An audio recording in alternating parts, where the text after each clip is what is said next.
ఢిల్లీపై యుద్ధం ప్రకటించాయి బొద్దింకలు.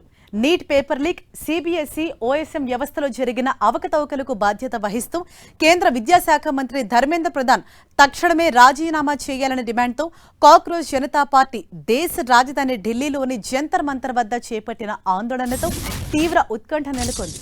సోషల్ మీడియా వేదికగా దేశవ్యాప్తంగా పెను సంచలనం సృష్టించిన ఈ డిజిటల్ ఉద్యమ సంస్థ కాక్రోచ్ జనతా పార్టీ సీజేపీ వ్యవస్థాపకుడు అభిజిత్ దీప్కి అమెరికాలోని బోస్టన్ నుంచి నేరుగా ఢిల్లీ చేరుకొని ఈ ఆందోళనకు నాయకత్వం వహించారు. ఇందిరాగాంధీ అంతర్జాతీయ విమానాశ్రయంలో ల్యాండ్ అయిన Abhijit doctor B R Ambedkar my autography పుస్తకాన్ని చేత్తో పట్టుకుని ప్రదర్శిస్తూ ఎయిర్పోర్ట్ నుంచి నేరుగా ఉదయం 11 గంటలకు జంతర్ మంతర్ వద్ద చేరుకున్నారు. అభిజిత్ దీప్కే ఇచ్చిన పిలుపుతో దేశవ్యాప్తంగా ఉన్న వేలాది మంది విద్యార్థులు, యువత జంతర్ మంతర్ వద్ద నిరసన వేదికకు తరలి వచ్చారు. అక్కడ అభిజిత్ కు మద్దతుదారులు భారత్ మాతాకి జై, ఇంక్విలాబ్ జిందాబాద్, జై భీమ్ నినాదాలతో ఘనస్వాగతం పలికారు. ఈ ఆందోళనలో అనేక మంది యువకులు బొద్దింకల వేషధారణలో హాజరై నిరసన తెలపటం ప్రత్యేక ఆకర్షణగా నిలిచింది.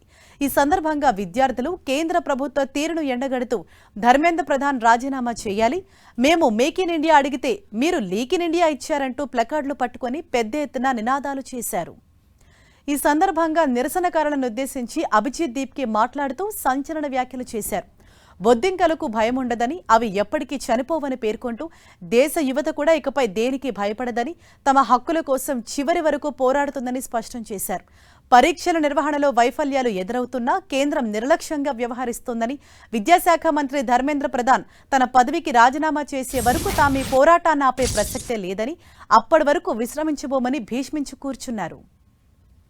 ముందుగా ప్రకటించిన షెడ్యూల్ ప్రకారం జూన్ 6న ఈ నిరసన కార్యక్రమం జరగడంతో ఢిల్లీ పోలీసులు ఎలాంటి అవాంఛనీయ సంఘటనలు జరగకుండా కట్టుదిట్టమైన చర్యలు చేపట్టారు.